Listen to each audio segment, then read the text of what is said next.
Hmm. Alhamdulillah wassalatu wassalamu ala Rasulillah wa ala alihi wa sahbihi wa ala asyhadu an la ilaha illallah wahdahu la syarika lahu wa asyhadu anna Muhammadan abduhu rasuluh. Salawatullahi wa salamuhu alaihi nabiyyina wa habibina Muhammad sallallahu alaihi wa ala alihi wa sahbihi wa sallam. Qala Allah ta'ala fi kitabihil karim ya ayyuhalladzina amanu taqullaha haqqa tuqatih wa la tamutunna illa wa antum muslimun amma ba'd.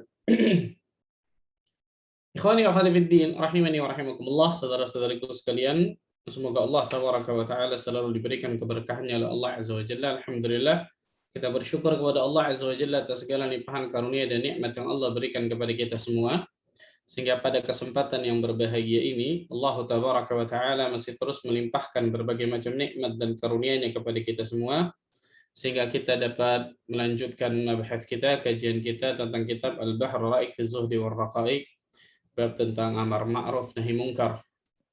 Kita lanjutkan. Hari ini insyaallah taala kita akan bahas tentang fadl atau fadilah, keutamaan dari amar ma'ruf nahi mungkar. Apa saja keutamaan yang akan kita dapatkan ketika kita beramar ma'ruf nahi mungkar? Yang pertama, keutamaan pertama dari amar ma'ruf nahi mungkar. Amar ma'ruf nahi mungkar adalah tugas Nabi dan Rasul. Ini luar biasa nih, subhanallah. Jadi seluruh tugas Nabi dan Rasul, dari Nabi pertama sampai Nabi terakhir, dari Rasul pertama sampai Rasul terakhir, semua tugasnya adalah al-amru bil ma'ruf wa nahi 'anil munkar.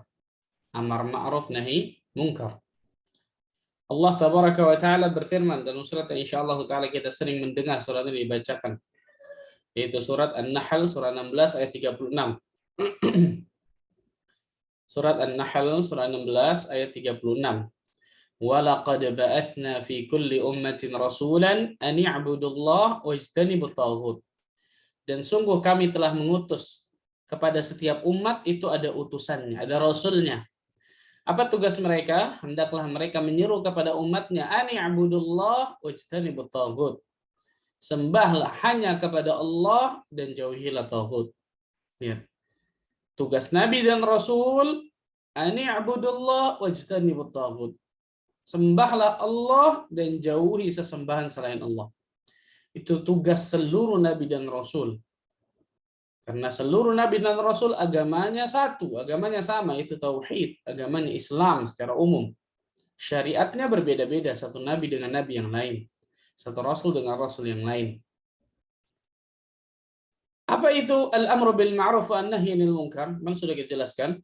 Amar ma'ruf itu menyuruh untuk kepada kebaikan yang ditetapkan dalam syariat semampunya, kan gitu. Begitu juga dengan nahi mungkar, mencegah dari kemungkaran yang ditetapkan oleh syariat semampunya.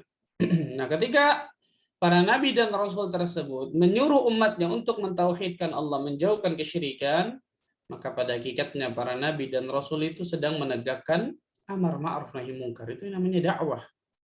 Itu yang namanya dakwah. Subhanallah. Al-Imam Ibnu Qudamah Al-Maqdisi rahimahullahu taala berkata dalam kitabnya Mukhtasar Minhajul Qasidin, ketahuilah bahwa amar ma'ruf nahi mungkar adalah poros yang paling agung di dalam agama. Ia merupakan satu tugas penting yang karenanya Allah mengutus para nabi seluruhnya. Andai kata tugas ini dia ditiadakan, maka akan muncul kerusakan di mana-mana dan dunia pun akan binasa. Subhanallah, luar biasa, bayangkan. Syekhul Islam Ibnu Taimiyah rahimahullahu taala berkata, amar ma'ruf nahi mungkar adalah sesuatu yang dengannya Allah menurunkan kitab-kitabnya, mengutus para rasulnya, dan termasuk bagian yang penting di dalam agama Allah Azza wa Jalla ini. Perhatikan baik-baik. Nah, ketika kita meneruskan tongkat estafet dakwah Nabi dan Rasul, maka kita akan mendapatkan berbagai macam keutamaan, karena itu tugas Nabi dan Rasul. Karena itu al-ulama warathatul anbiya. Para ulama itu pewarisnya para nabi. Kenapa? Karena jelas para ulama menegakkan dua hal ini. Menegakkan amar ma'ruf nahi mungkar, subhanallah. Menegakkan amar ma'ruf nahi mungkar. Para ulama pasti selalu menyuruh kaumnya, menyuruh manusia untuk menegakkan kebaikan, untuk melakukan ketaatan kepada Allah Azza wa Jalla semampu mereka, ma'ruf. Dan pasti para ulama, para dai, orang-orang saleh itu pasti selalu mencegah manusia dari segala bentuk kemungkaran. Bayangkan tugas Nabi dan Rasul, pekerjaan Nabi dan Rasul. Itu tugas dan pekerjaan paling terbaik di atas muka bumi ini, jelas. Melebihi dari segala macam pekerjaan dan tugas itu. Yang kedua. Yang kedua. Amar ma'ruf nahi munkar termasuk sebagai ciri-ciri orang-orang yang beriman. Jadi orang-orang yang menegakkan amar ma'ruf nahi munkar adalah termasuk orang-orang yang beriman. Ciri-ciri orang-orang yang beriman. Allah tabaraka wa ta'ala berfirman dalam surat At-Taubah. Dua ayat nih. Ayat pertama surat At-Taubah ayat 112.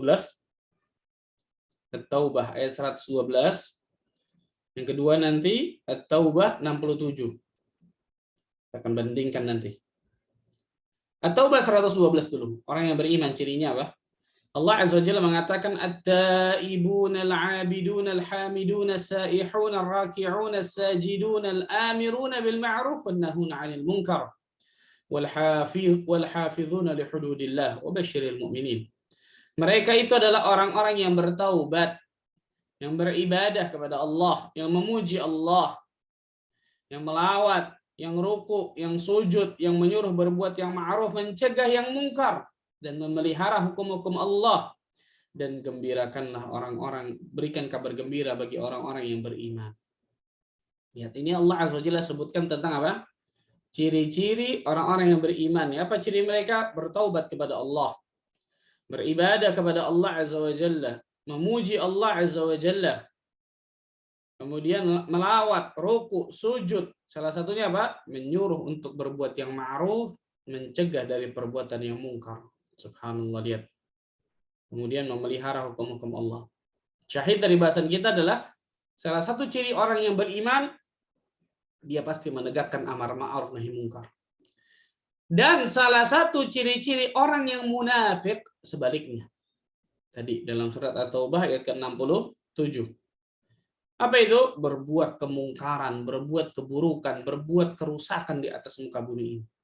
Dengan dosanya, dengan maksiatnya, dengan tangannya, na'udzubillah. Allah sebutkan dalam surat At-Taubah ayat 67, wal munafiquna wal munafiqatu ba'dhuhum min ba'd ya'muruna bil munkar wa yanhauna 'anil ma'ruf. Na'udzubillah. Wa yaqbiduna aydiyahum. Orang-orang munafik dari laki-laki dan perempuan, sebagian dengan sebagian yang lain adalah sama, kata Allah. Apa sifat mereka samanya tuh? Mereka menyuruh untuk membuat yang mungkar. Jadi bukan menyuruh untuk yang ma'ruf, tapi menyuruh apa? Kemungkaran. Bahkan mereka melarang untuk berbuat yang ma'ruf. Na'udzubillah. Orang mau buat ma'ruf dilarang oleh mereka.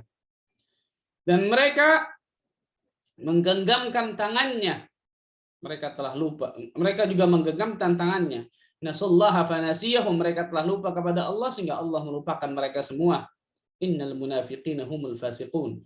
Sesungguhnya orang-orang munafik itulah orang-orang yang fasik, kata Allah. Allahu akbar, lihat bedanya ya. Ciri sifat orang yang beriman adalah al-amru bil ma'ruf wan nahyi 'anil munkar, dan ciri dan sifat orang munafik sebaliknya.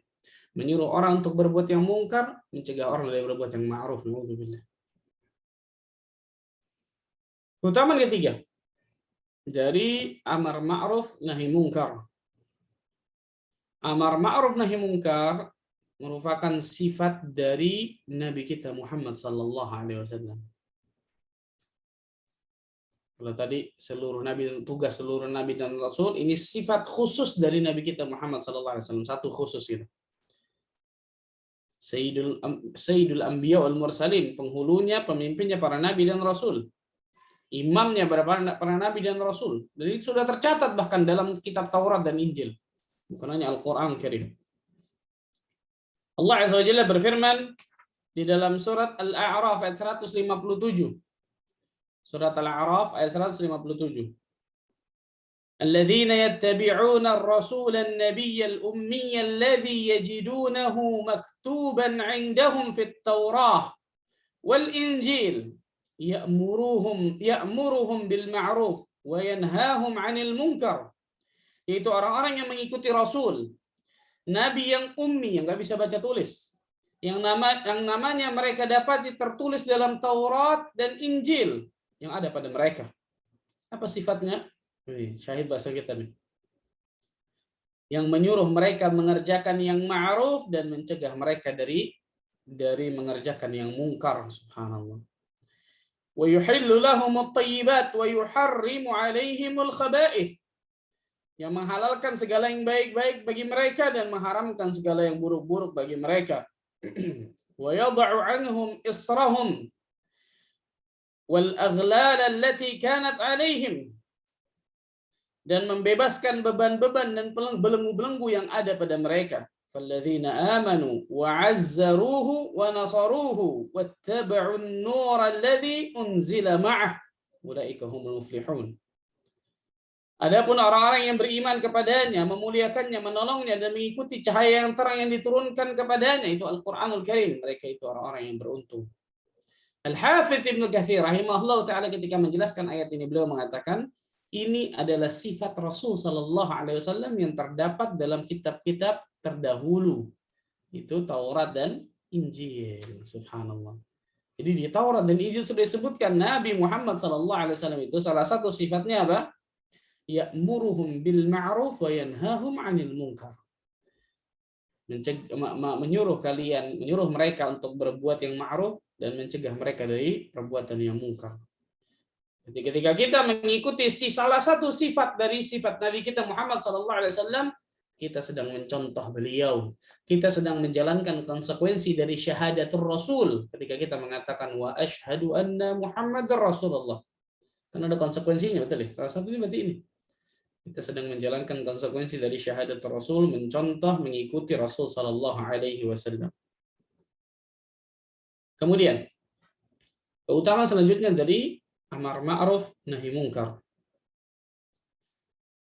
Amar ma'ruf nahi munkar termasuk karakteristik orang-orang saleh. Allahu Akbar, subhanallah. Termasuk karakteristik itu orang-orang saleh. Allah berfirman dalam surat Ali Imran, surat ketiga ayat 113 dan 114. Allah mengatakan laisu sawa'a, mereka itu enggak sama kata Allah.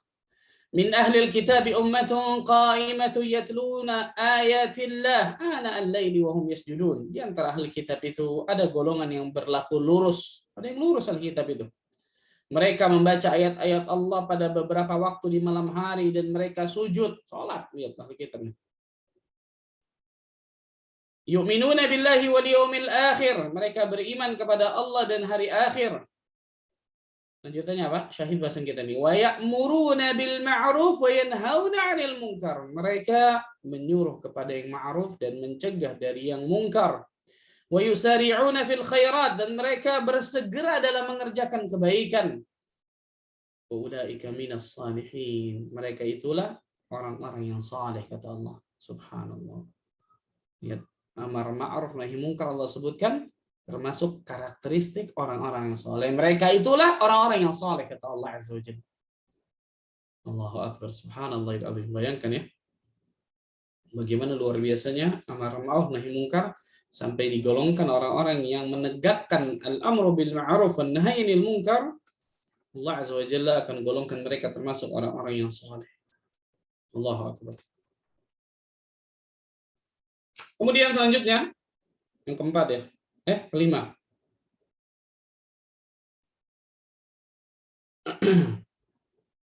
Di antara keutamaan dari amar ma'ruf nahi munkar, kata para ulama, bentuk dari kebaikan umat Islam ini.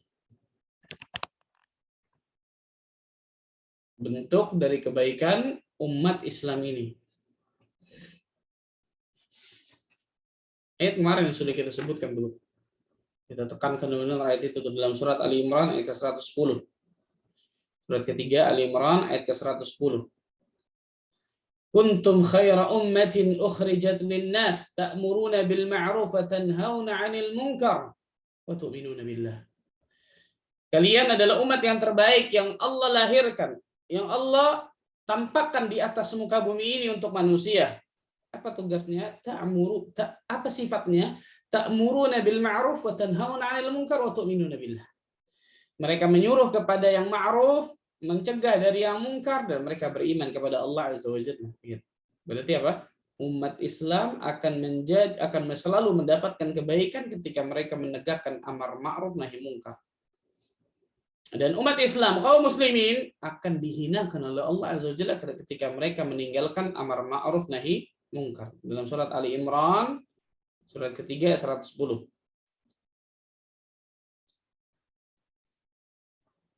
Subhanallah. Dan nanti insya Allah ta'ala ada pembahasan tersendiri itu.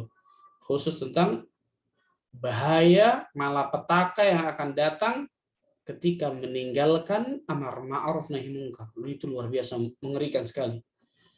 Ketika kita membaca bagaimana dampak negatif, bahaya, malapetaka ketika kaum muslimin meninggalkan amar ma'ruf nahi munkar, itu luar biasa mengerikan. Yang keenam, keutamaan dari amar ma'ruf nahi munkar. Dapat meneguhkan, menguatkan kedudukan umat Islam di atas muka bumi ini. Dapat meneguhkan atau menguatkan kedudukan umat Islam di atas muka bumi ini.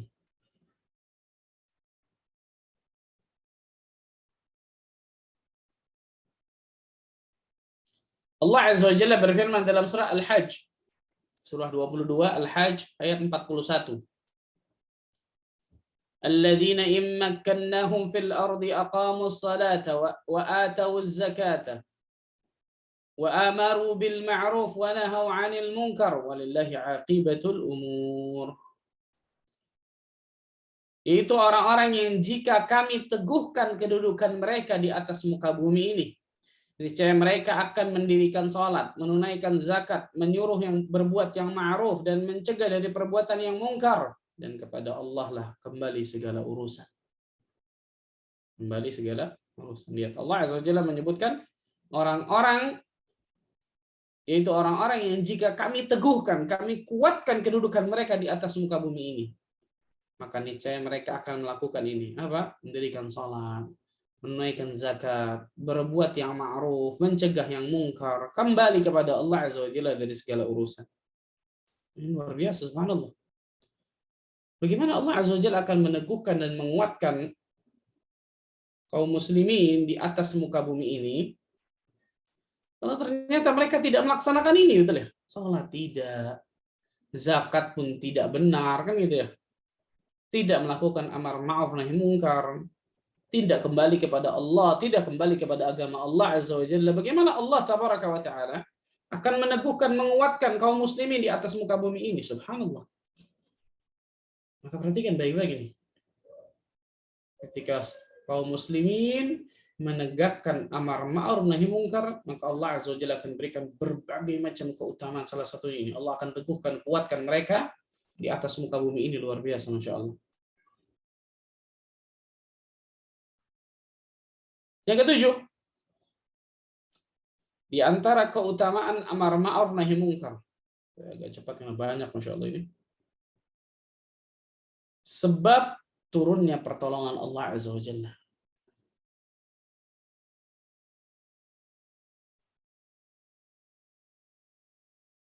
Sebab pertolongan Allah, sebab datangnya pertolongan Allah Tabaraka wa Ta'ala.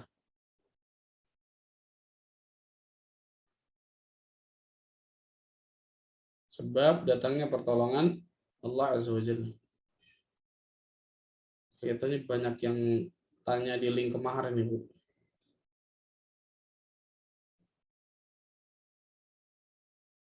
Ini sudah saya kasih, Masya Allah. Sebab datangnya pertolongan siapa? Allah Tabaraka wa Ta'ala. Jadi kaum muslimin ketika mengharapkan pertolongan Allah Azza wa Jalla, maka mereka harus jalankan syarat-syaratnya dulu kan gitu. Mereka harus jalankan dari peraturan ketentuan Allah Tabaraka wa Ta'ala. Allah berfirman di dalam surat Al-Hajj tadi surat ini. Tapi sebelumnya ayat 40 dan 41. Kalau tadi ayat 41 saja, ini dari 40 nih. 40 dan 41. Ayat 40 dan 41. Allah Tabaraka wa Ta'ala berfirman dari ayat 40 di ujungnya, ayat 41 dari awal. Allah mengatakan wala yansurannallahu man yansuruh innallaha laqawiyyun aziz.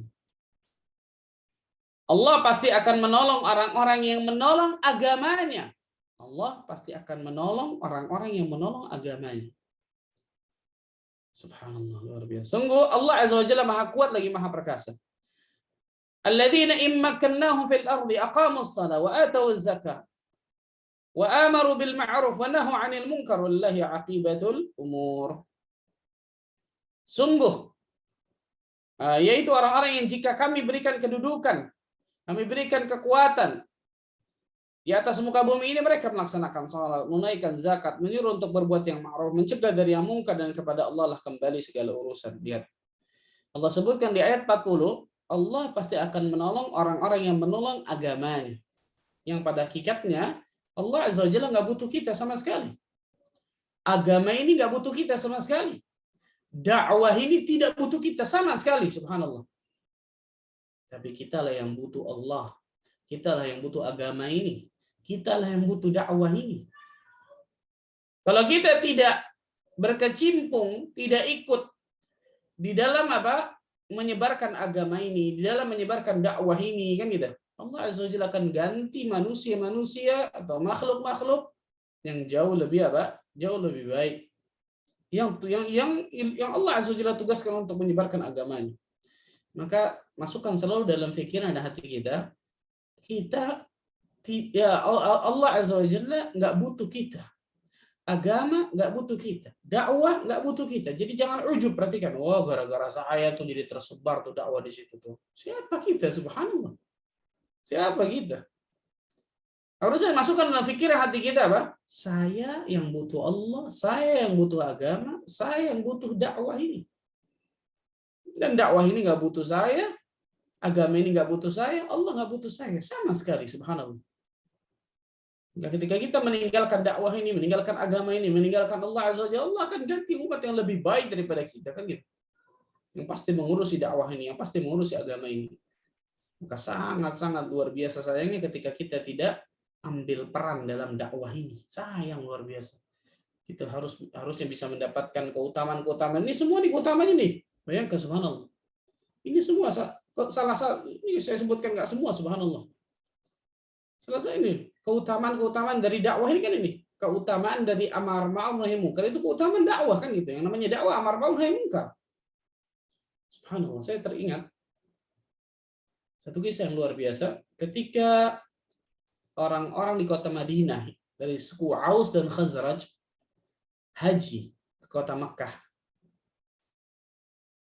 Kemudian Rasul Shallallahu Alaihi Wasallam memanfaatkan orang musim haji itu untuk mendakwahkan orang-orang, dan banyak memang yang masuk ke dalam Islam. Salah satunya ini nih, suku Aus dan juga Khazraj yang kemudian berubah namanya dari kaum Ansar.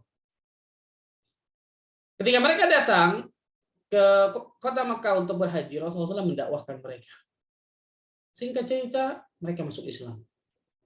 Mereka masuk Islam. Terjadilah Bai'at Aqabah yang pertama. Kalau antum baca sirah, ada Bai'at Aqabah pertama, ada Bai'at Aqabah kedua. Bai'at Aqabah kedua lebih banyak. Di sekitar mengatakan 70 orang lebih. Bai'at Aqabah pertama hanya sedikit. Ada yang mengatakan 12 orang, 10 orang, dan seterusnya.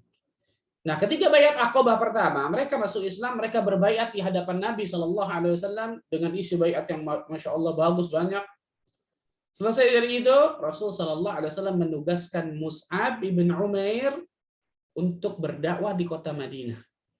Ini dai pertama dalam Islam nih, Mus'ab ibn Umair radhiyallahu anhu. Ditugaskan Mus'ab bin Umair ikut mereka balik ke Madinah, ditugaskan Mus'ab bin Umair untuk berdakwah di kota Madinah. Tapi perhatikan, Mus'ab bin Umair orang Makkah, nggak dikenal sama orang Madinah. Rasulullah SAW menugaskan dua orang, satu Mus'ab bin Umair untuk berdakwah kepada suku Aus dan Khazraj di kota Madinah, yang satu ditugaskan namanya As'ad bin Zurarah. Namanya siapa? As'ad bin Zurarah. Ini orang Madinah nih. Orang Madinah nih, suku kaum Ansar nih. Masalah di suku Aus kalau nggak salah, As'ad bin Zurarah ini. Saya lupa Aus apa Khazraj. As'ad bin Zurarah, ingat. Nama ini nggak dikenal nih. As'ad bin Zurarah, betul ya? Padahal perannya luar biasa penting. Apa yang ditugaskan Rasul Sallallahu Alaihi Wasallam kepada As'ad? Wahai As'ad, tugasmu mengetuk pintu di rumah orang kota Madinah. As'ad ini ada kelebihan yang luar biasa. As'ad ini orang, kalau ada As'ad, orang ngumpul tuh. Jadi orangnya supel, orangnya disukai orang. Sehingga kalau As'ad ketuk pintu, orang pasti bukain rumahnya. Bisa pahami ya? Kalau As'ad ketuk pintu, dilihat, oh As'ad, buka itu semua. Dibuka insya Allah. Kalau Mus'ab bin Umair ngetok pintu, belum tentu dibuka. Kenapa? Nggak dikenal, orang Mekah. Betul? Jadi As'ad ditugaskan hanya mengetuk pintu. Ngetuk pintu, dibuka As'ad, subhanallah. Kemudian As'ad mengatakan, wahai fulan, dengarkan sebentar lagi, Mus'ab bin Umair ingin menyampaikan sesuatu kepada kalian. Dengarkan. Tugasnya itu aja. Ngetuk pintu, mengatakan itu, yang baca Quran Mus'ab, yang dakwah Mus'ab. Tapi As'ad mengetuk pintu. Tapi ingat, Mus'ab bin Umair tidak akan pernah bisa berdakwah di kota Madinah kecuali dengan ketukan As'ad ini. Betul? Apa kata Sa'ad bin Zurarah? Tidaklah ada satu rumah di kota Madinah kecuali aku ketuk pasti rumah itu. Buka orang tersebut sebentar. Mus'ab bin Umair menyampaikan sesuatu. Bacakan Quran oleh Mus'ab bin Umair. Dakwahkan Mus'ab bin Umair masuk ke dalam Islam. Masuk ke dalam Islam. Bayangkan. Apa kata para ulama? Dua-dua orang ini berjasa besar di dalam Islam. Terutama awal-awal di kota Madinah. Apakah kemudian As'ad cuma ngetok doang, As'ad tidak termasuk orang dakwah? Termasuk jelas orang yang berdakwah di jalan Allah. Dengan kemampuannya. Nah, perhatikan baik-baik. Saya sering katakan kepada kita semua nih.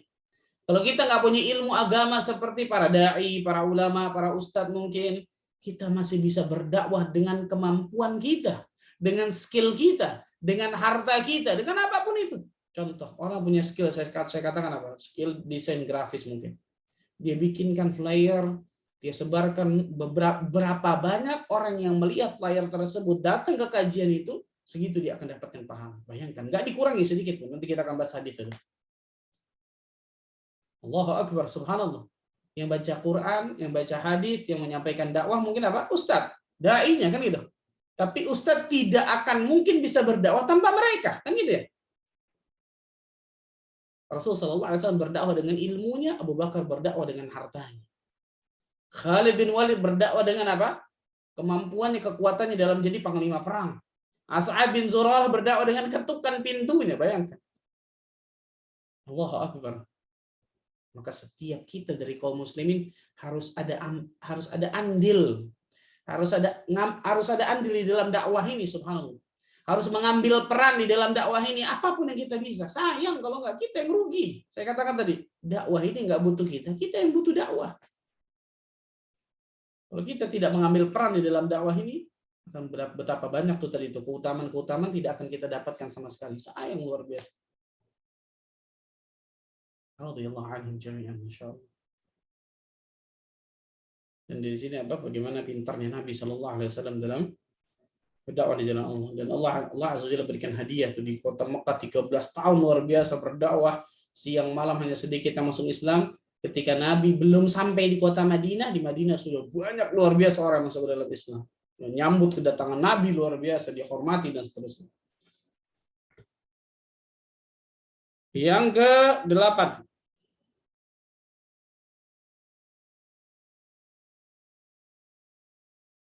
Yang ke-8. Nah, ini yang tadi saya katakan.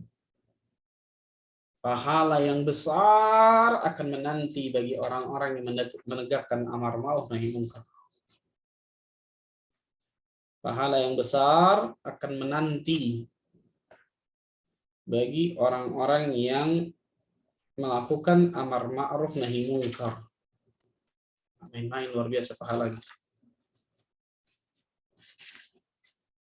Pahala yang luar biasa besar akan menanti bagi orang-orang yang menegakkan amar ma'ruf nahi munkar. Allah tabaraka wa ta'ala berfirman di dalam surat An-Nisa ayat ke-114. Surat An-Nisa surat keempat ayat 114. La khaira fi kathirin min najwahum illa man amara bi sadaqatin aw ma'rufin aw islahin bainan nas. Wa man yaf'al dhalika ibtigha'a mardatillah fasawfa nu'tihi ajran 'azima. Tidak ada kebaikan dari banyak pembicaraan rahasia mereka kecuali pembicaraan rahasia dari orang yang menyuruh orang bersedekah atau berbuat kebaikan atau mengadakan perdamaian di antara manusia. Barang siapa yang berbuat demikian karena mencari keridhaan Allah, maka kelak kami akan memberikan pahala yang besar kepada dirinya. Allahu Akbar. Lihat. Tidak ada kebaikan dari banyak pembicaraan yang rahasia mereka kecuali pembicaraan rahasia dari orang yang menyuruh. Lihat. Menyuruh untuk apa? Menyuruh untuk sedekah, berbuat kebaikan, mengadakan perdamaian di antara manusia. Dakwah ini, bayangkan. Menyuruh orang sedekah, menyuruh orang untuk berbuat kebaikan. Dakwah. Da'watu ilallah subhanallah. Dan itu al-amru bil ma'ruf wan nahyi 'anil munkar. Allah akan berikan ajran 'azima, kata Allah. Pahala yang luar biasa besar. Nabi sallallahu alaihi wasallam bersabda dalam hadis yang sahih yang diriwayatkan Imam Muslim, "Man da'a ila hudan kana lahu min al-ajri mithlu ujuri man tabi'ahu la yanqusu dzalika min ujurihim syai'a." Barang siapa yang mengajak kepada petunjuk, dia mengajak kepada petunjuk Allah, dia ajak kepada Islam, dia ajak kepada sunnah, dia ajak kepada ketaatan kepada Allah, dia ajak manusia kepada yang ma'ruf, kan itu.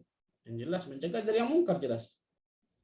Baginya pahala seperti pahala-pahala orang yang mengikutinya tanpa mengurangi pahala-pahala mereka sedikit pun. Allahu Akbar. Bayangkan kalau kita berdakwah 1 orang, 2 orang, 10 orang, 1000 orang, 1 juta orang mendengar, Allah berikan hidayah taufik mereka untuk apa? Dapat hidayah dari Allah, melaksanakan dari apa yang kita dakwahkan, kita akan panen pahala dari mereka walaupun kita sudah meninggal. Siapa yang nggak mau? Tanpa mengurangi pahala mereka sedikit pun, kata Nabi SAW. Allahu Akbar. Luar biasa, Masya Allah. Ini yang saya katakan tadi, sangat merugi ketika kita tidak ambil peran dalam dakwah ini. Sangat merugi. Kita yang rugi sama sekali. Dakwah ini nggak rugi sama sekali, subhanallah. Nah, ini disebutkan oleh Nabi Sallallahu Alaihi Wasallam. Yang ke-9,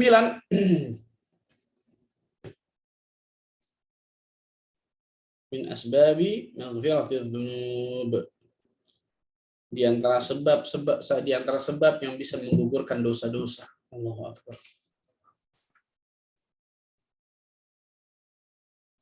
Di antara sebab yang bisa menggugurkan dosa-dosa.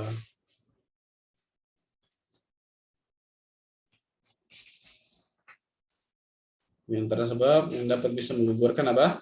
Dosa-dosa.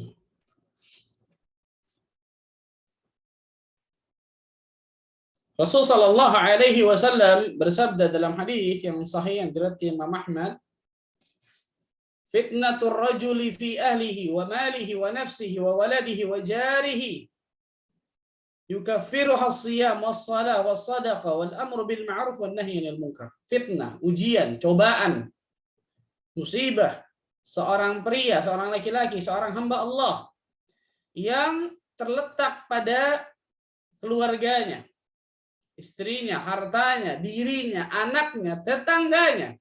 Puasa, sholat, sedekah, amar ma'ruf nahi munkar, itu dapat menggugurkannya. Allahu Akbar.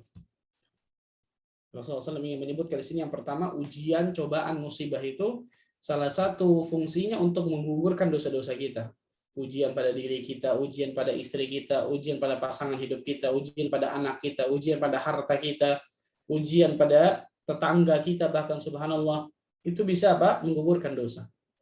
Kemudian salah satu amalan disebutkan oleh Nabi apa? As-siyam was-salah was-sadaqah. Puasa, salat, sedekah itu bisa menggugurkan apa? Dosa, jelas. Innal hasanat yudhibna sayyi'at.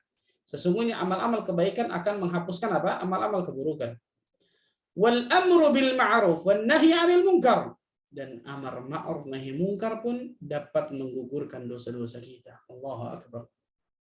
Allahu akbar, subhanallahil azim. Betapa pentingnya, luar biasa tentang amar ma'ruf nahi munkar ini, ikhwan. Betapa besarnya keutamaan akan kita dapatkan ketika kita melakukan, menegakkan amar ma'ruf nahi munkar bagi kehidupan kita. Salah satunya Allah Azza wa Jalla akan gugurkan dosa-dosa kita. Dan nggak mungkin kita nggak punya dosa, subhanallah.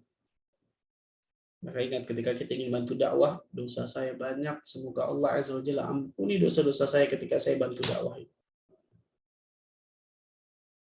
Itu disebutkan oleh para ulama. Kemudian selanjutnya, keutamaan yang ke-10 berarti ya. Amar ma'ruf nahi munkar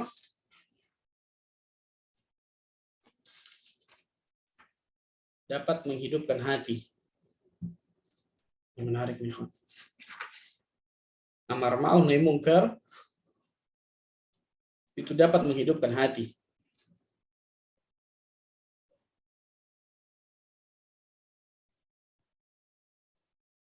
Abdullah bin Mas'ud radhiyallahu taala anhu berkata dalam athar yang sahih yang diriwayatkan Imam Tabrani dalam Mu'jamul Kabir, Ibn Abi Syaibah dalam musannafnya.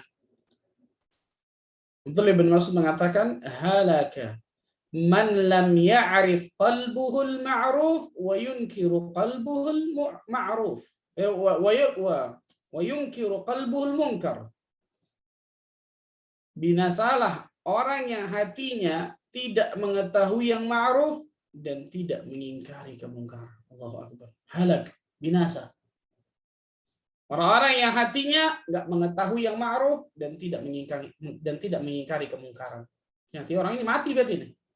Karena hati orang yang sehat, hati seorang mukmin, hati seorang yang saleh itu pasti akan peka terhadap sesuatu yang buruk. Pasti akan peka itu. Nggak mungkin tidak. Ketika dia melakukan sesuatu, dia nggak tahu mungkin hukumnya nih.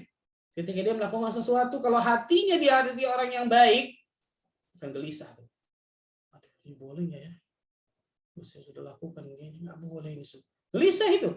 Sensitivitasnya tentang masalah dosa itu luar biasa. Sangat sensitif gitu. Beda sama orang yang selalu melakukan dosa maksiat. Lama-lama mati itu hatinya. Nggak berasa sama sekali. Dia berbuat dosa besar dan sama sekali tidak berasa bahwa itu perbuatan yang bisa menghancurkan dirinya. Contoh, orang yang ninggalin sholat tuh di jalan-jalan, contoh. Betul ya? Meninggalkan sholat dengan tenangnya kan gitu. Ini hati-hati, subhanallah. Saya bisa Allah Azza wa Jalla matikan hatinya mereka nih. Nah, perhatikan baik-baik nih. Al-Hafidz Ibnu Rajab Al-Hambali berkata, asar ini, perkataan Abdullah bin Mas'ud ini mengisyaratkan bahwa mengetahui yang ma'ruf dan mungkar dengan hati hukumnya fardu ain, wajib bagi setiap orang. Barang siapa yang tidak mengetahuinya, maka ia akan binasa. Maka ia akan apa? Binasa. Ketika seorang mengetahui mana yang ma'ruf, mana yang mungkar, hatinya akan hidup. Tapi ingat, bukan hanya mengetahui nih. Dia mengetahui dan mengamalkan. Dia ketahui ini ma'ruf, contoh nih. Ini ma'ruf, perbuatan ma'ruf jelas. Maka dia praktikkan dalam kehidupannya. Dia mengetahui ini mungkar nih, nggak boleh nih. Maka dia tinggalkan sejauh-jauhnya. Nah, ini baru benar. Ini baru orang yang berakal. Ketika dia mengetahui kebenaran, dia berusaha untuk mengamalkan kebenaran itu dalam kehidupannya. Ketika dia mengetahui ini kebatilan, kemungkaran, dia menjauhi kebatilan dan kemungkaran tersebut sekuat tenaganya. Kan gitu. Ini akan menghidupkan hati luar biasa, Masya Allah. Allahu Akbar. Akan menghidupkan hati, bayangkan. Ini menarik banget, ya, subhanallah.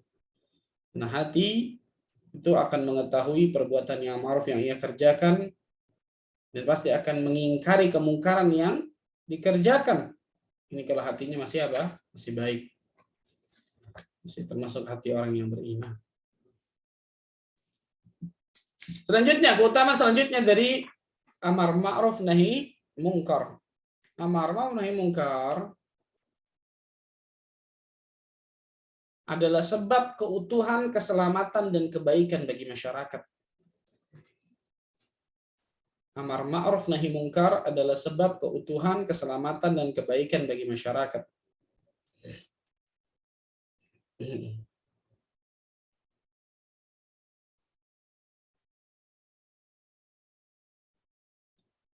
Jadi suatu masyarakat bisa menjadi baik apabila mereka menegakkan apa? Amar ma'ruf nahi mungkar di dalamnya. Dan satu masyarakat bisa menjadi rusak, hancur, naudzubillah, ketika tidak ditegakkan amar ma'ruf nahi mungkar di dalamnya. Rasul sallallahu alaihi wasallam bersabda dalam hadis yang sahih, menarik hadis ini, yang diriwayatkan Imam Al-Bukhari, "Mathalul qa'imi 'ala hududillah wal waqi' fiha kamathali qaumin istahamu 'ala safinatin." Perumpamaan orang-orang yang tegak di atas batas-batasan Allah. Orang-orang yang berada di batas-batasan Allah, benar-benar Masya Allah nih. Itu melaksanakan hukum-hukum Allah kan gitu ya. Dan orang yang jatuh melanggar batas-batasan Allah itu seperti suatu kaum yang mereka mengundi di atas perahu.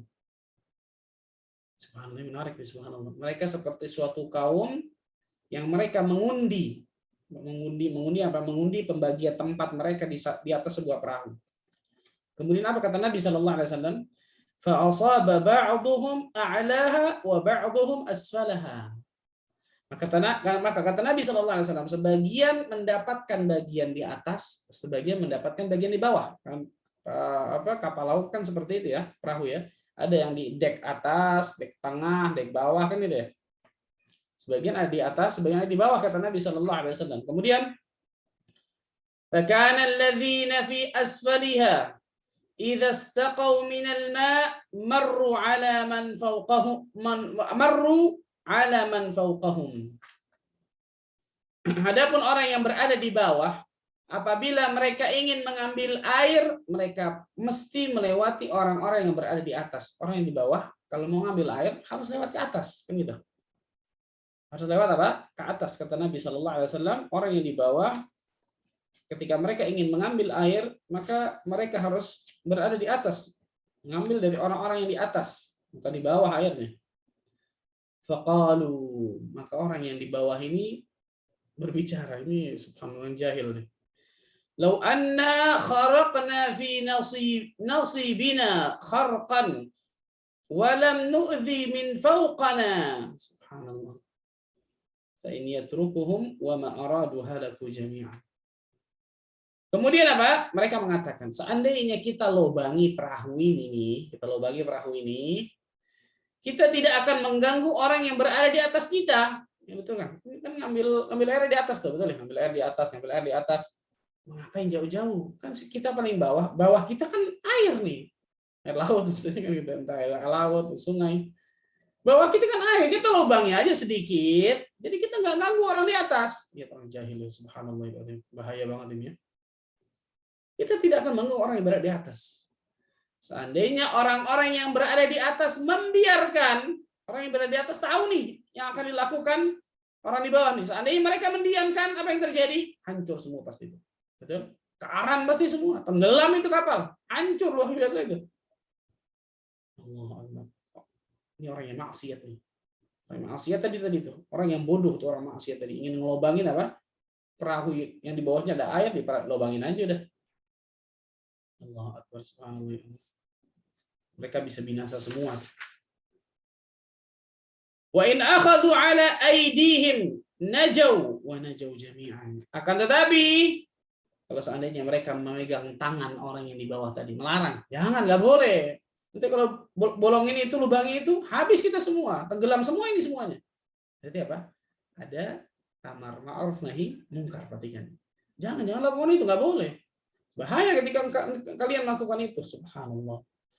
Maka mereka selamat dengan sebab itu dan menyelamatkan orang-orang semua itu.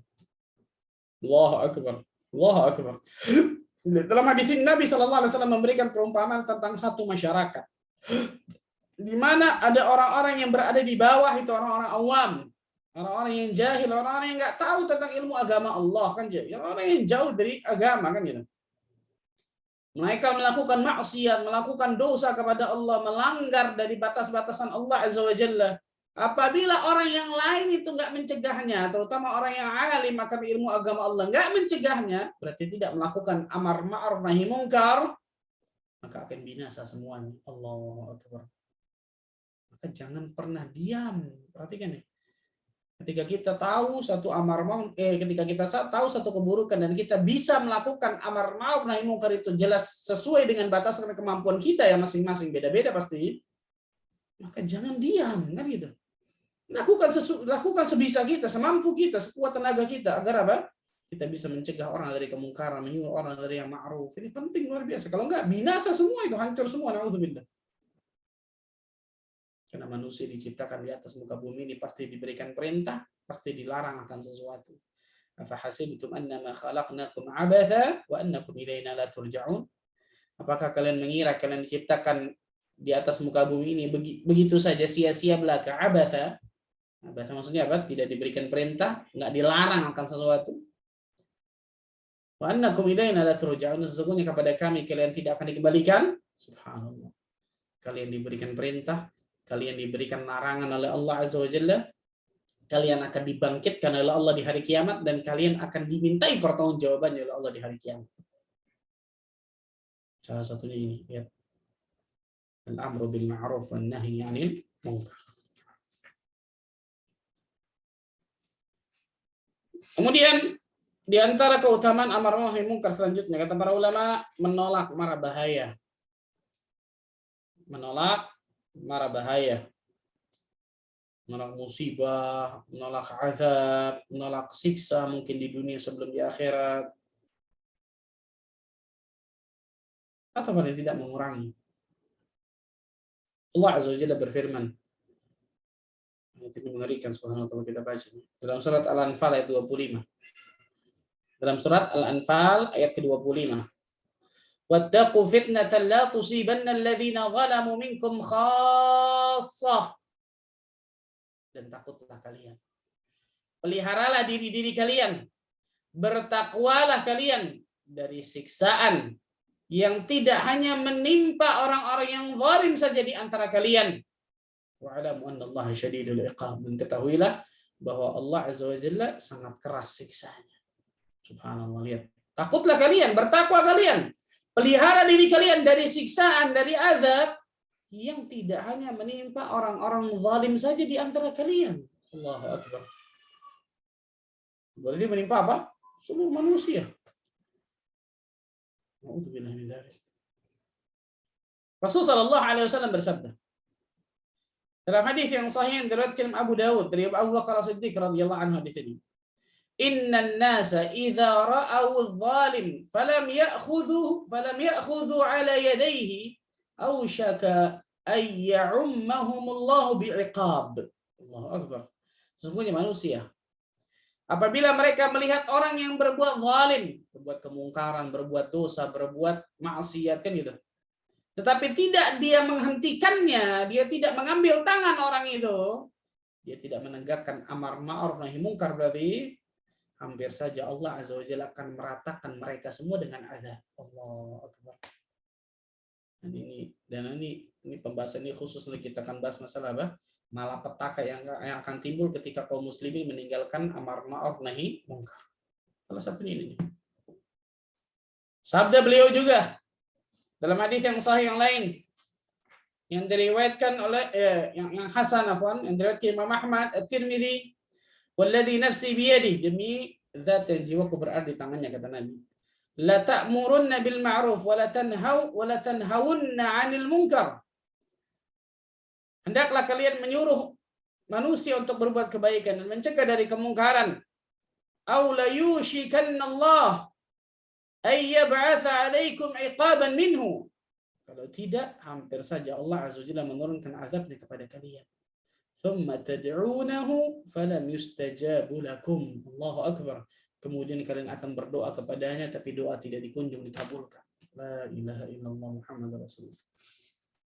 Karena pembahasan ini khusus masalah malapetaka yang akan timbul, bahaya akan timbul ketika kaum muslimin meninggalkan amar ma'ruf nahi mungkar. Dan jelas itu sesuatu yang sangat luar biasa bahaya. Yang terakhir mungkin Amar ma'ruf nahi mungkar adalah jihad yang paling utama. Amar ma'ruf nahi mungkar adalah jihad yang paling utama. Yang keberapa itu? 12 Ustaz ya. Nah, 13 nanti satu lagi. 13.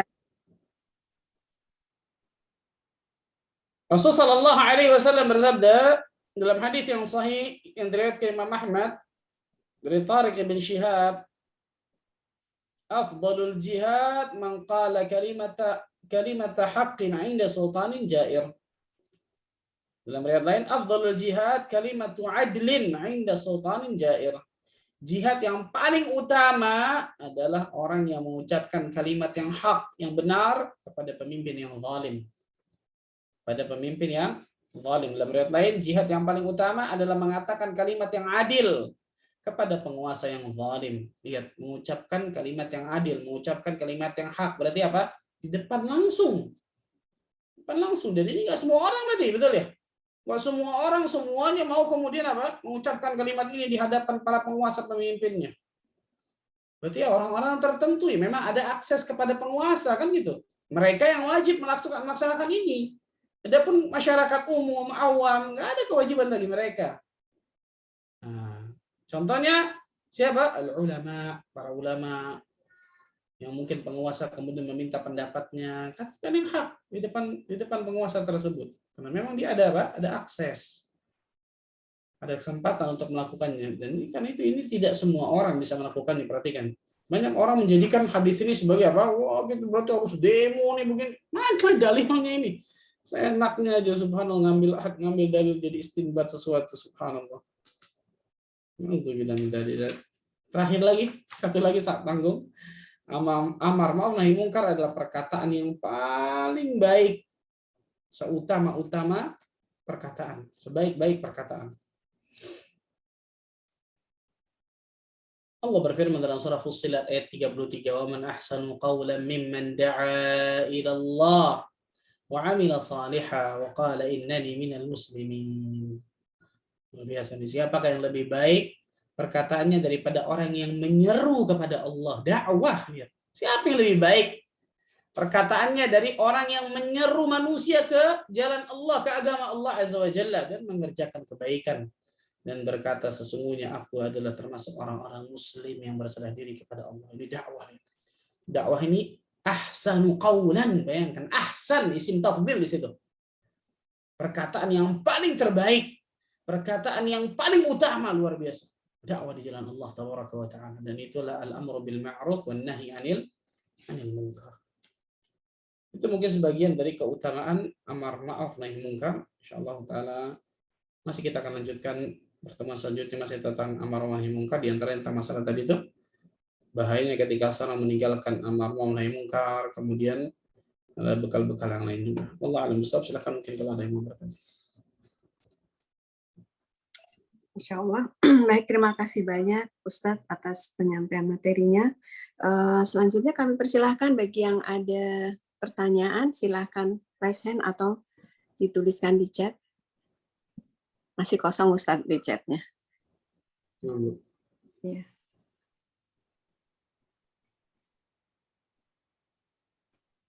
Ustadz, mengenai itu ya Ustadz, kan kita kalau menyebarkan tadi disampaikan Ustadz itu walaupun kita tidak melakukan, kita mendapatkan pahala melakukan gitu ya Ustadz.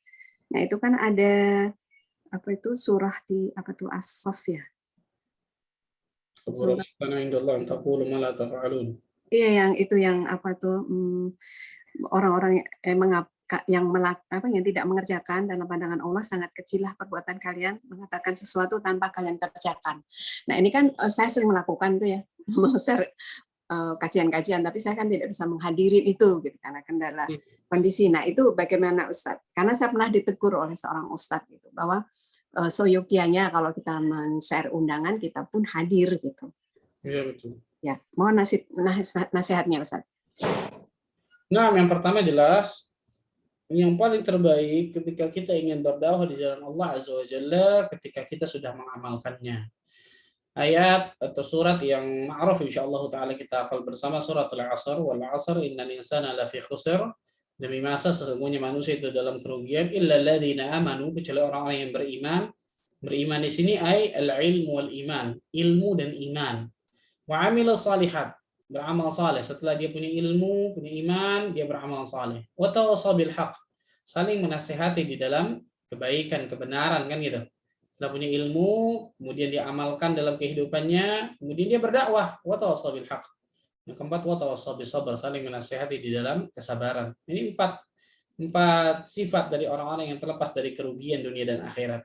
Mereka punya ilmu dan iman, sehingga kemudian apa? Mereka mengamalkan ilmu yang mereka ketahui, kemudian mereka mendakwahkan di jalan Allah Tabaraka wa Ta'ala, kemudian mereka apa? Mereka bersabar di atas itu semua, bersabar di atas ilmu, bersabar di atas amal saleh, bersabar di atas dakwah di jalan Allah Azza wa Jalla.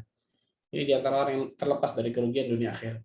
Nah, sekarang bagaimana kemudian kalau kita menyebarkan sesuatu, men-share sesuatu, kemudian mendakwahkan sesuatu kepada manusia, kemudian kita nggak melakukannya, atau kemudian kita belum sanggup untuk bisa melakukannya. Kata para ulama, share nggak ada masalah. Dakwahkan nggak ada masalah. Kata para ulama apa? Kalau seseorang berdakwah, menunggu kemudian harus sempurna dulu orang tersebut baru dakwah, sangat luar biasa sedikitnya orang akan berdakwah. Bahkan mungkin nggak ada, karena manusia nggak ada yang sempurna kan kita. Yang paling terpenting adalah, nah ini penting nih. Jadi bukan berarti, oh kalau gitu udah, yang penting saya dakwahin orang aja dah, saya nggak usah nggak apa-apa. Salah ini. Yang paling terpenting apa? Usaha yang maksimal diri kita untuk bisa mengamalkan ilmu tersebut.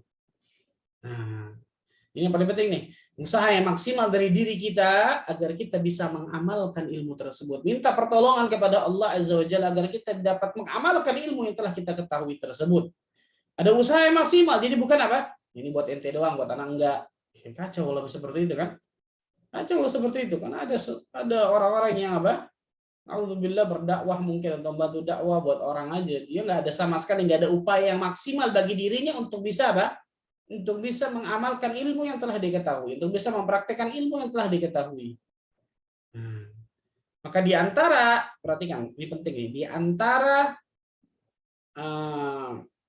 motivasi seseorang ketika dirinya mendakwahkan manusia, entah kemudian tadi men-share sesuatu, di antara motivasi yang paling pertama apa? Mudah-mudahan saya adalah orang yang paling pertama bisa mengamalkannya. Nah, ini penting nih. Mudah-mudahan saya termasuk orang yang pertama itu. Jadi sharean dakwah itu yang paling pertama ditujukan untuk dirinya sebenarnya. Kalau saya nggak lakukan ini, bayangkan saya dosanya berkali-kali lipat yang luar biasa kan itu. Orang melakukannya, saya nggak melakukannya. Orang kemudian apa? Melakukan sesuatu, saya nggak ada usaha yang maksimal sama sekali untuk bisa mengamalkan ilmu, mempraktekkan ilmu yang telah saya ketahui. Nah, maka perhatikan baik-baik ketika kita ingin share sesuatu, misalnya dari masalah ilmu ataupun kajian ataupun masalah ilmu apapun itu, yang paling terpenting bagi diri kita ada usaha yang maksimal agar kita bisa mengamalkan, mempraktekkan ilmu tersebut. Agar kita dapat mengamalkan ilmu tersebut. Adapun tadi ketika kita men-share kajian dan seterusnya, kemudian kita nggak bisa karena memang ada uzur syar'i dan kita kemudian apa? Kita berkeinginan untuk datang, jelas subhanallah, bahkan sudah maksimal. Ketika kita ingin mendatangi kajian tersebut, ternyata benar ada uzur syar'i yang nggak bisa kita tinggalkan sama sekali, benar-benar uzur syar'i ya. La yukallifullahu nafsan illa usaha insyaallah. Mudah-mudahan dengan itu Allah Azza wa Jalla akan juga tetap berikan pahala dari orang-orang yang membacanya kemudian mendatangi dari kajian tersebut. Tapi yang paling terpenting saya katakan tadi, bukan hanya untuk orang lain, dirinya enggak sama sekali, tidak, salah. Jangan jadi falsafah lilin, enggak ada falsafah lilin dalam kaum muslimin. Dalam mental kaum muslimin enggak boleh falsafah lilin, menerangi sekitar, membakar dirinya, enggak boleh sama sekali. Yang paling pertama dia harus jaga adalah qu anfusakum wa ahlikum nar. Diri kalian dulu yang pertama, baru keluarga kan gitu. Sekarang bagaimana orang itu bisa menjaga keluarganya kalau diri nggak dia jaga? Nah, jadi perhatikan baik-baik. Ada usaha yang maksimal bagi diri kita untuk kita bisa apa? melakukannya, mengamalkannya. Karena kalau menunggu semua sempurna dari A sampai Z yang kita lakukan, nggak ada orang dakwah begitu. Allah a'lam bishawab. Dan Allah azza wajalla pasti mengetahui mana yang jujur dan mana yang tidak. Allah azza wajalla. Wallahu a'lam bishawab. Terima kasih Ustaz. Pertanyaan berikutnya. Bismillah, Assalamualaikum. Ustadz izin bertanya, bagaimana cara amar ma'ruf kepada keluarga jika kita melihat kemungkaran pada keluarga kita, sedangkan kita tidak mempunyai kekuasaan dalam keluarga karena sebagai anak yang paling kecil. Kemudian apakah dinamakan amar ma'ruf nahi mungkar jika kita mengajarkan kebaikan-kebaikan dan mengajari anak kita tentang sunnah Rasulullah Sallallahu Alaihi Wasallam? Jazakumullah khairan atas jawabannya. Yang kedua jelas, yang kedua dulu gampang Masya Allah. Itu jelas amar ma'ruf nahi mungkar dan itu dakwah. Itu mendidik anak, mengajarkan mereka tentang kebaikan, melarang mereka dari keburukan, itu namanya amar ma'ruf nahi mungkar. Dan kita akan dapatkan pahala itu terus ketika anak kita selalu melakukan apa kebaikan. Makanya Syekh Sulaiman Ar-Ruhaili mengatakan apa? Jangan wahai para orang tua, jangan kalian kalah dengan para guru TK yang mengajarkan suratul Fatihah kepada anak-anak kalian. Karena surah Al-Fatihah tersebut akan dibaca anak-anak kita seumur hidupnya ketika mereka sholat. Kan gitu? Maka jadikan yang paling pertama kalau kita bisa mengajarkan surat Al-Fatihah kepada anak kita itu diri kita agar kita dapatkan pahala dari anak kita tersebut ketika dirinya membaca surat Al-Fatihah tersebut dalam sholat ataupun di luar sholat kan gitu. Terutama sholat. Nah, maka berapa banyak pahala yang akan kita dapatkan tuh. Makanya ibu-ibu jangan kecil hati. Saya hanya bisa di rumah Pak Ustadz, kajian online, nggak bisa offline. Itu luar biasa. Itu luar biasa, Masya Allah. Kenapa? Karena jihadnya seorang wanita di rumah, kan gitu. Waqarna fi buyutikunna. Ketika di rumah masih kepikiran kajian, masih kepikiran kajian online. Waduh, luar biasa, bagus, Masya Allah. Walaupun ketika dirinya bisa untuk keluar sesekali, dan itu tidak merepotkan, tidak kemudian kewajibannya kemudian menantarkan kewajibannya, silahkan kan gitu, bagus lagi Masya Allah, lebih bagus. Tapi dilihat di situ masalah tersebut, maka jelas itu merupakan amar ma'ruf nahi mungkar yang akan mendapatkan pahala luar biasa besar. Kemudian yang pertama, banyak tanya hadis Nabi Shallallahu Alaihi Wasallam, man ra'a minkum munkaran falyughayyirhu biyadihi. Barang siapa yang melihat kemungkaran maka ubahlah dengan tangannya. Tangan itu di kekuasaan jelas. Fa'ilam yastati' fa bilisani. Kalau dia nggak bisa dengan mampu, ubah dengan lisannya. Dakwahkan, nasihati. Nggak bisa juga Pak Ustaz tadi. Saya paling kecil dari yang lain, orang tua nggak bisa, ini nggak bisa, ini nggak bisa. Fa'ilam yastati' fa biqalbi. Kalau dia nggak bisa, dengan hatinya. Gimana dengan hati? Nggak menyetujui perbuatan keburukan itu, kan gitu. Kemudian membenci dari perbuatan keburukan tersebut, tidak mengiyakan dari keburukan itu, tidak hadir dalam perbuatan acara misalnya keburukan itu, dan seterusnya kan gitu. Dan yang paling terpenting apa? Perhatikan, ini penting nih. Dakwahkan manusia dengan perilaku dan akhlak kita, bukan hanya dengan lisan kita. Nah, perhatikan, ini penting nih. Dakwah bil hal, dakwah dengan akhlak, dengan perilaku, dengan adab, dengan sopan santun, dengan kita tunjukkan langsung, melihat orang langsung kepada diri kita nih, itu biasanya lebih mengena. Banyak terkadang, bahkan bukan terkadang, tersering itu lebih mengena kepada manusia daripada hanya berdakwah dengan lisan kita. Karena orang akan mengatakan, ente pinter ngomong aja, coba pada diri ente bisa nggak melakukan itu, kan gitu. Maka kita cerminkan bagi diri kita dulu. Semoga Allah Azza wa Jalla berikan taufik kepada kita semua. Pertanyaan berikutnya, Assalamualaikum Ustadz, maaf di luar tema, bagaimana supaya bisa khusyuk sholat jika kami masih teringat anak kami yang meninggal di hari Jumat yang lalu? Apakah boleh kita ketika kita sujud atau sebelum salam sambil mendoakan rahimahullah ananda kami, atau sebaiknya mendoakan setelah sholat Ustadz? Syukran. Nah, kehilangan orang yang kita cintai memang jelas ujian berat bagi kehidupan kita. Kehilangan Nabi SAW ketika kehilangan pamannya Abu Talib, kehilangan Khadijah radhiyallahu anha di tahun yang sama, terkenal tahun itu dengan Amul Huzn, tahun kesedihan luar biasa. Meninggalnya dua orang yang sangat dicintai Nabi SAW. Tapi pertanyaannya, apakah setelah itu kemudian kita harus berlarut-larut dalam kesedihan? Maka jelas jawabannya tidak. Di antara orang-orang yang bahagia adalah orang-orang yang ketika Allah berikan ujian, cobaan, musibah kepadanya, dia bersabar. Dia ridha akan takdir Allah tabaraka wa taala. Di antara ciri bersabarnya apa? Dia tahan dirinya dari hatinya, lisannya ataupun amal perbuatannya dari berbuat keburukan. Dia tahan hatinya misal dari berbuat keburukan. Ketika Allah berikan ujian, cobaan, musibah, nggak pernah suudzon kepada Allah hatinya. Nggak pernah buruk sangka hatinya kepada Allah. Selalu husnudzon, berbaik sangka kepada Allah. Apapun yang Allah takdirkan untuk saya, insya Allah yang terbaik untuk saya. Lisannya nggak pernah kemudian meratap dengan lisannya. Kan gitu. Udah banyak orang dikasih ujian, cobaan, musibah, meratap luar biasa dengan lisannya. Teriak-teriak luar biasa. Anggota perbuatannya begitu juga, tidak meratap dengan anggota perbuatannya. Tidak benci dengan takdir Allah Azza wa Jalla. Rasulullah sallallahu alaihi wasallam bersabda, "Laisa minna man latama al-khudud wa syaqqa al-juyub wa da'a bi da'wal jahiliyah." Bukan dari golongan kami, kata Nabi sallallahu alaihi wasallam, orang-orang ketika Allah berikan ujian, cobaan, musibah, menampar-nampar pipi, merobek-robek baju, berdakwah dengan dakwah jahiliyah, berdoa dengan doa jahiliyah, meratap. Jadi sedih manusiawi. Tapi jangan itu berlarut-larut.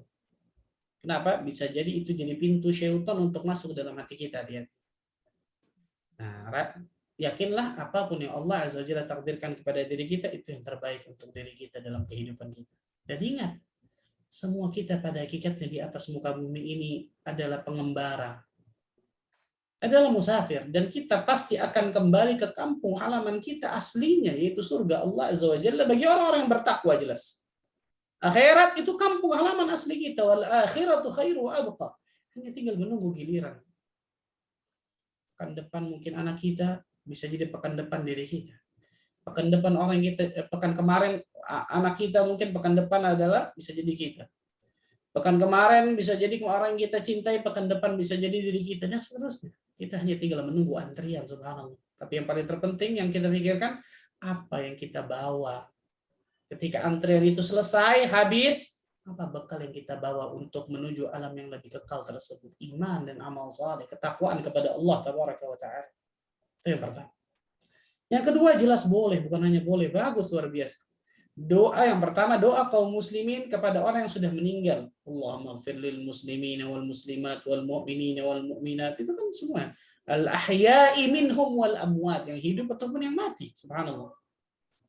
Rabbana ighfir lana wa li ikhwanina alladhina sabaquna bil iman. Kan gitu. Itu doa kepada orang yang sudah meninggal, kan gitu. Terkhusus orang tua kepada anak. Wah, luar biasa, Masya Allah. Da'watul walidi waladihi. Doa orang tua kepada anaknya, Masya Allah. Doakan sebanyak-banyaknya.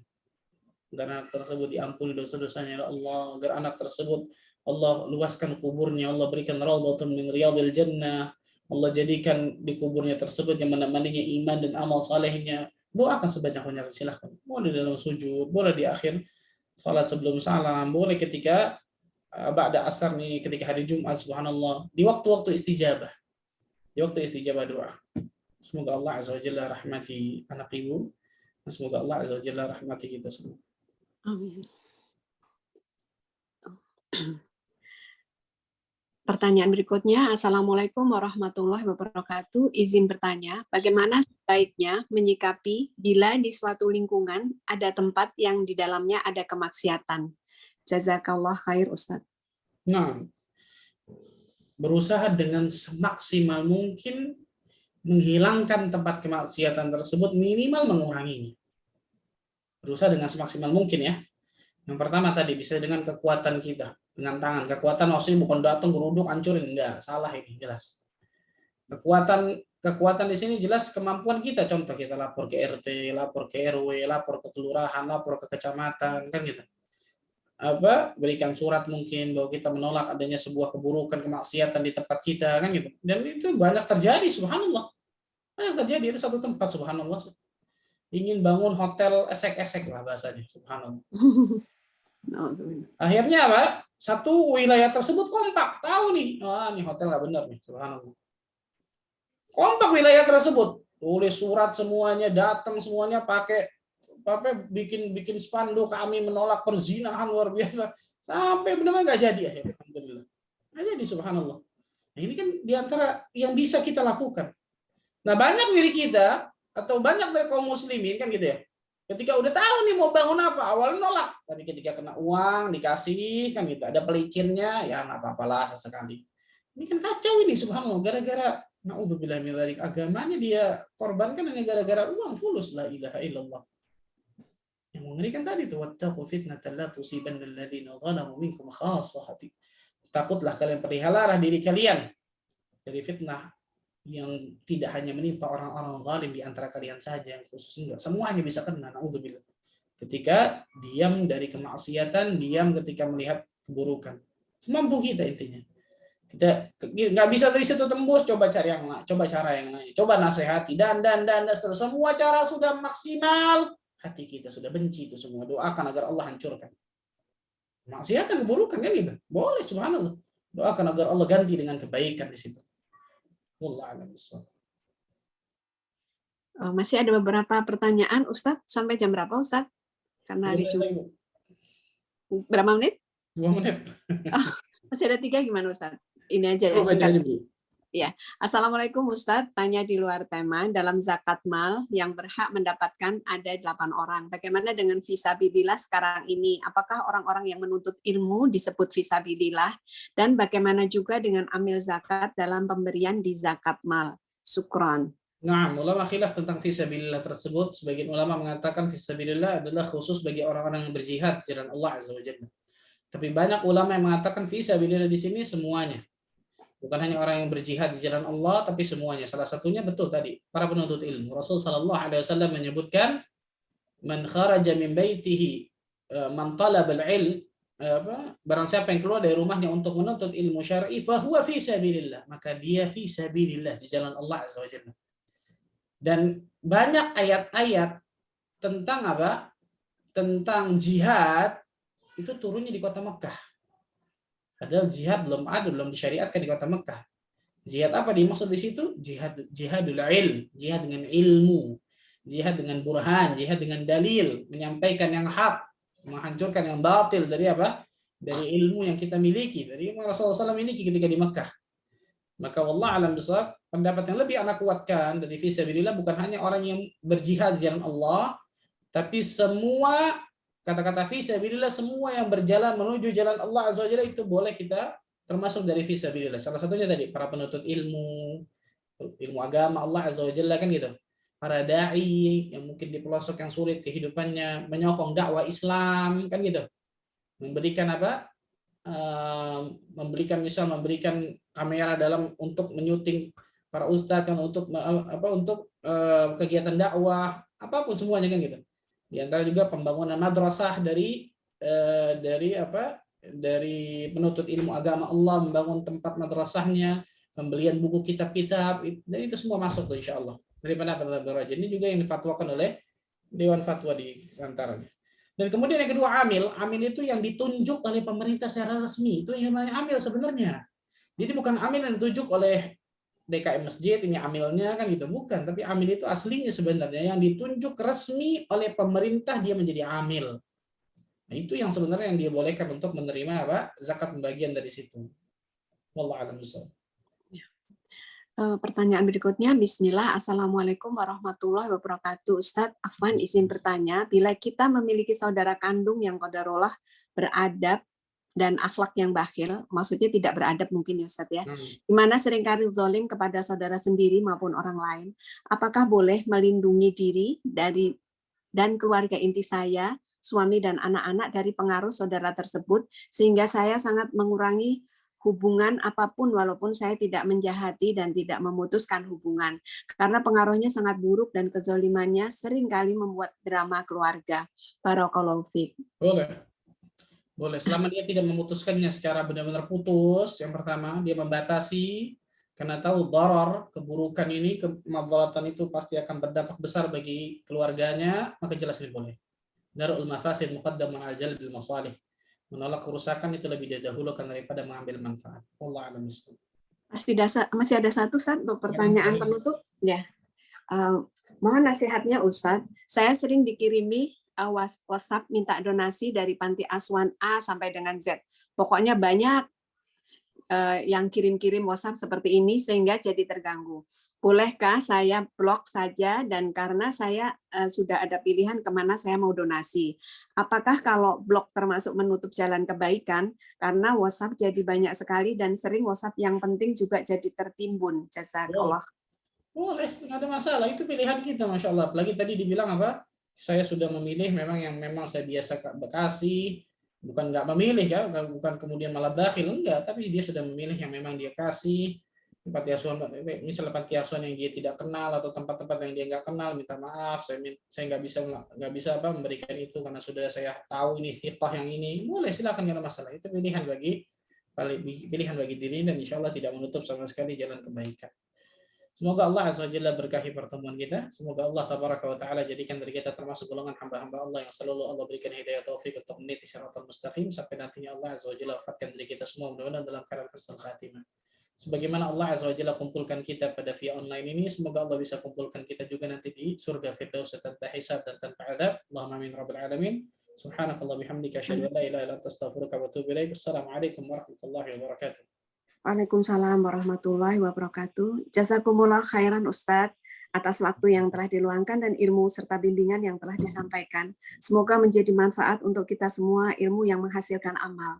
Jazakumullah khair, barakallahu fiik kepada jamaah sahabat MT Tazkiyatun Nafs yang telah join dan menyimak pada kajian pada hari ini, pagi hari ini sampai siang. Semoga Allah Azza wa Jalla memberkahi dan mengkaruniakan kepada kita apa yang telah kita simak ini menjadi ilmu yang bermanfaat dan kita berusaha untuk mengamalkan dari apa yang telah kita dapatkan. Demikian kami mohon undur diri dan mohon maaf apabila ada kesalahan. Wabillahi taufik wal hidayah. Wassalamualaikum warahmatullahi wabarakatuh. Insya Allah kita bertemu lagi di kajian bulan depan. Jazakallah khair, Bu. Saya izin live. Jazakallah khair. Sekali lagi terima kasih banyak Ustadz. Assalamualaikum warahmatullahi wabarakatuh. Si kakak.